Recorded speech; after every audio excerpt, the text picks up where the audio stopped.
ਬਾਬਿਓ ਹਮ TV ਤੇ ਇੱਕ drama ਆਇਆ ਮਨ ਜੋਗੀ ਅੱਜ ਕੱਲ ਬੜੇ ਚਰਚਾ ਦੇ ਵਿੱਚ ਆ। YouTube ਤੇ ਇਹਦੇ ਵਿੱਚ ਆ ਦੋ ਕਰੈਕਟਰ ਮੀਆਂ ਬੀਵੀ ਦੇ ਛੱਡ ਕੇ ਬਾਕੀ ਜਿੰਨੇ ਕਿਰਦਾਰ ਨੇ ਉਹ ਸਾਰੇ ਉਰਦੂ ਬੋਲਦੇ ਨੇ ਤੇ ਇਹ ਦੋ ਮੀਆਂ ਬੀਵੀ ਈਸਾਈ ਕ੍ਰਿਸਚਨ ਬਣਾਏ ਹੋਏ ਨੇ ਤੇ ਇਹਨਾਂ ਦੀ ਜ਼ਬਾਨ ਦੱਸੀ ਹੋਈ ਆ ਪੰਜਾਬੀ। ਇਹ ਪੰਜਾਬੀ ਬੋਲਦੇ ਨੇ। ਮੈਂ ਆਪਣੇ ਅੱਖਰਾਂ ਤੇ ਤੁਹਾਡੇ ਕੋਲੋਂ ਪਹਿਲੇ ਮਾਫੀ ਮੰਗ ਲੈਣਾ।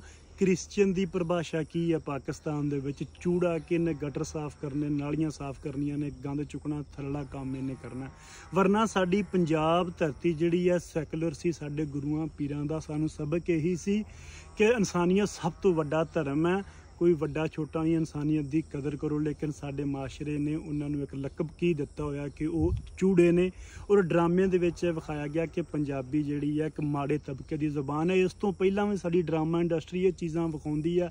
ਜਿਹੜਾ ਗੁੰਡਾ ਗੰਦਾ ਕਰੈਕਟਰ ਹੈ, ਕੋਈ ਨਸ਼ਾ ਵੇਚਦਾ, ਉਹ ਪੰਜਾਬੀ ਬੋਲਦਾ। ਜਿਹੜਾ ਕੋਈ ਵਧੀਆ ਕਰੈਕਟਰ ਹੈ ਉਹ ਉਰਦੂ ਬੋਲਦਾ। ਗੱਲ ਮੈਂ ਕਰਨੀ ਚਾਹਾਂਗਾ ਕਿ ਸਾਡੀ ਡਰਾਮਾ ਇੰਡਸਟਰੀ ਨੇ ਵੀ ਖੱਚਾ ਮਾਰਨੋਂ ਨਹੀਂ ਹਟਣਾ ਤੇ ਅੱਗੋਂ ਠੋਕਣੋਂ ਅਸੀਂ ਵੀ ਇਹਨਾਂ ਨੂੰ ਨਹੀਂ ਹਟਣਾ।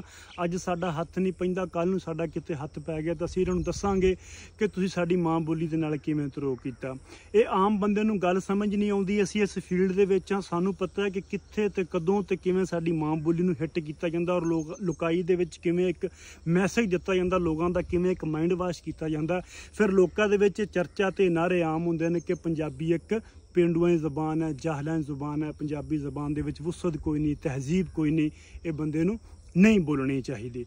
ਬਾਕੀ ਮੈਂ ਗੱਲ ਕਰਨੀ ਚਾਹਾਂਗਾ, ਬੁਸ਼ਰਾ ਅੰਸਾਰੀ ਸਾਡੀ ਫੇਵਰਟ ਐਕਟਰ ਹੈ, ਬਹੁਤ ਸੋਹਣਾ ਕੰਮ ਕਰਦੇ ਨੇ। ਪਤਾ ਨਹੀਂ ਉਹਨਾਂ ਨੂੰ ਸਕ੍ਰਿਪਟ ਹੀ ਇਸ ਤਰ੍ਹਾਂ ਦਾ ਮਿਲਦਾ ਕਿ ਅੱਧੀ ਉਹਨਾਂ ਦੀ ਉਰਦੂ ਹੁੰਦੀ ਹੈ, ਅੱਧੀ ਪੰਜਾਬੀ ਹੁੰਦੀ ਹੈ। ਉਸ ਤੋਂ ਇਲਾਵਾ ਵੀ ਬਾਕੀ ਵੀ ਡਰਾਮਿਆਂ ਦੇ ਵਿੱਚ ਕਿੰਨੇ ਕਰੈਕਟਰ ਹੁੰਦੇ ਨੇ, ਚਾਹੇ ਉਹ ਲਾਹੌਰ ਫੈਸਲਾਬਾਦ ਤੇ ਬੇਸ ਡਰਾਮੇ ਹੋਣ ਕਿ ਅੱਜ ਉਹ ਇੱਧਰ ਭੱਜ ਕੇ ਆ ਕੇ ਥੱਲੇ ਬੈਠ ਜਾਓ ਆਪ। ਇਸ ਤਰ੍ਹਾਂ ਦੀ ਸਾਨੂੰ ਇਹ ਪੰਜਾਬੀ ਨਹੀਂ ਚਾਹੀਦੀ ਹੈ। ਕੋਈ ਪੰਜਾਬੀ ਦੀ ਸੇਵਾ ਨਹੀਂ ਹੈ।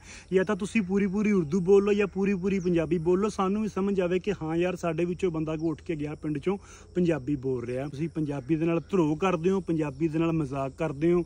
ਔਰ ਖਾਸ ਕਰਕੇ ਲਾਹੌਰੀਆਂ ਨੂੰ ਮੈਂ ਕਹਾਂਗਾ ਕਿ ਤੁਸੀਂ ਗੈਰਤ ਖਾ ਲਓ।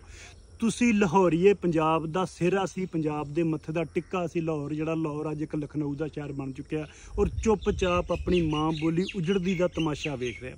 ਬਾਕੀ ਅੱਜ ਕੱਲ੍ਹ ਕਈ ਨਵੇਂ TV channel, digital channel, social media channel ਆ ਰਹੇ ਨੇ ਜਿਹੜੇ ਪੰਜਾਬੀ ਤੇ ਪ੍ਰੋਗਰਾਮ ਕਰ ਰਹੇ ਨੇ, ਪੰਜਾਬੀ ਬੋਲ ਕੇ ਪ੍ਰੋਗਰਾਮ ਕਰ ਰਹੇ ਨੇ। ਮੈਂ ਉਹਨਾਂ ਨੂੰ ਇਹ ਕਹੂੰਗਾ ਕਿ ਤੁਸੀਂ ਪੰਜਾਬੀ ਬੋਲਣੀ ਸ਼ੁਰੂ ਕਰਤੀ ਆਪਣੇ ਸ਼ੋਆਂ 'ਚ, ਤੁਹਾਡਾ ਵੱਡਾ ਧੰਨਵਾਦ ਹੈ। ਲੇਕਿਨ ਤੁਸੀਂ ਕੋਸ਼ਿਸ਼ ਕਰੋ ਕਿ ਪੰਜਾਬੀ ਦਾ ਮੁਕੱਦਮਾ ਸਰੇਆਮ ਹੋ ਕੇ, ਸਾਹਮਣੇ ਹੋ ਕੇ, ਫਰੰਟ ਫੁੱਟ ਤੇ ਆ ਕੇ ਹਿੱਕ ਡਾਹ ਕੇ ਲੜੋ ਕਿ ਬਾਈ ਸਾਡੀ ਪੰਜਾਬੀ ਕਿੱਥੇ, ਜੇ ਤੁਹਾਨੂੰ ਚਾਰ ਜੀ ਸੁਣਦੇ ਨੇ ਤਾਂ। ਇਹ ਸਵਾਲ ਕਰੋ ਆਪਣੇ ਹੁਕਮਰਾਨਾਂ ਤੋਂ ਕਿ ਸਾਡੀ ਪੰਜਾਬੀ ਸਾਡੇ ਜਵਾਕਾਂ ਕੋਲੋਂ ਕਿਉਂ ਖੋਈ ਹੋਈ ਹੈ, ਸਕੂਲਾਂ ਦੇ ਵਿੱਚ ਕਿਉਂ ਨਹੀਂ ਪੜ੍ਹਾਈ ਜਾਂਦੀ ਹੈ। ਤਾਂ ਬਣਦਾ ਸਥਾਨ ਨੂੰ ਪੰਜਾਬ ਪਾਕਿਸਤਾਨ ਦੇ ਵਿੱਚ ਦਿਓ, ਕਿਉਂਕਿ ਅਸੀਂ ਮੈਜੋਰਟੀ ਦੇ ਵਿੱਚ ਹਾਂ। ਅਸੀਂ 12-14 ਕਰੋੜਾਂ ਪੰਜਾਬੀ। ਜਿਉਂਦੇ ਵਸਦੇ ਰਹੋ, ਅੱਲਾ ਦੇ ਵਾਲੇ।